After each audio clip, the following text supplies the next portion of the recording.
नमस्कार। वाराणसी कोर्ट में जो केस चल रहा था ज्ञानव्यापी मस्जिद का, उसमें हिंदू पक्ष ने जो कथित तौर पे शिवलिंग जो मिला था वजू खाने में, उसकी कार्बन डेटिंग की एक याचिका लगाई थी। तो उस याचिका को खारिज कर दिया और उन्होंने ये कहा, यानी कि डिस्ट्रिक्ट कोर्ट ने ये कहा कि कार्बन डेटिंग अगर कराने का इस केस से कोई संबंध नहीं है और इस केस के जो सब्जेक्ट मैटर है उससे इसका कुछ लेना देना नहीं है, तो इसके लिए उन्होंने याचिका खारिज कर दी। अब इस केस से लेना देना नहीं है, इसका क्या मतलब हुआ? तो दरअसल ये जो केस फाइल हुआ है वो 5 महिलाओं ने केस फाइल किया है। वो किस लिए फाइल किया है? तो माता श्रृंगार गौरी और भगवान गणेश की पूजा करने के अधिकार को लेकर फाइल किया गया है। यानी कहने का मतलब यह है कि 1992 तक वहां पर पूजा ऑलरेडी होती थी और 1992 में जब 1991 में जो ये एक्ट पास हुआ, प्लेसेस ऑफ वर्शिप एक्ट 1991, उसके बाद वहां पर पूजा बंद हुई। अब उनका कहना यह है कि ये पूजा क्योंकि 92 तक हो रही थी तो हमें पूजा कंटिन्यू करने दिया जाए और डेली बेस पे पूजा करने दी जाए। तो केस सिर्फ इतना है। अब सिर्फ इतने केस पे ये एएसआई सर्वे और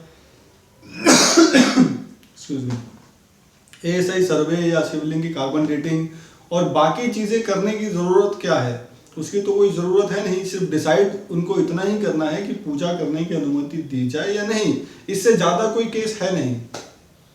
अब इसमें दूसरी बात यह है कि भले ही इस केस में ये बात ना हो, लेकिन एएसआई सर्वे के लिए दूसरे मामले में, यानी दूसरे केस में जो वाराणसी डिस्ट्रिक्ट कोर्ट है वो इजाजत ऑलरेडी दे चुका है पिछले साल। उस केस में क्या हुआ था, वो भी इसी प्रकार का केस है बट थोड़ा सा वो केस अलग है। दरअसल वो केस 1991 में दाखिल हुआ था और तब से क्योंकि ये कानून नया बन गया उसके बाद उस केस पे स्टे लग गया, यानी कि वो केस ठंडे बस्ते में चला गया। फिर पिछले साल उसको निकाला गया और डिस्ट्रिक्ट कोर्ट ने एएसआई सर्वे के लिए ऑर्डर दे दिया। अब जो मस्जिद की इंतजामिया कमेटी है वो हाईकोर्ट चली गई। वो हाईकोर्ट ने पिछले साल उस पर स्टे लगा दिया था, यानी कि अभी एएसआई सर्वे के लिए जो डिस्ट्रिक्ट कोर्ट ने आदेश दिया हुआ है वो पेंडिंग है और उस पर अभी आने वाले 18 तारीख को, यानी 18 अक्टूबर को उसमें सुनवाई होनी है।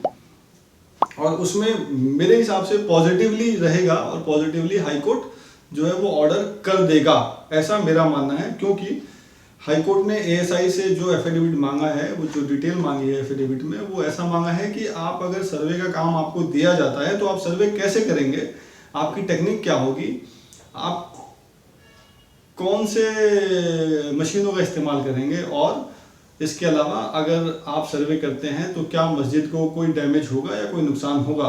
तो इन सब प्रश्नों के उत्तर के साथ एफिडेविट एक फाइल करने को बोला है। अगर पॉजिटिवली एएसआई एफिडेविट फाइल कर देता है और हाई कोर्ट को लगता है कि सर्वे करने से मस्जिद को कोई नुकसान नहीं होगा तो सर्वे की इजाजत दी जा सकती है और सर्वे हो सकता है।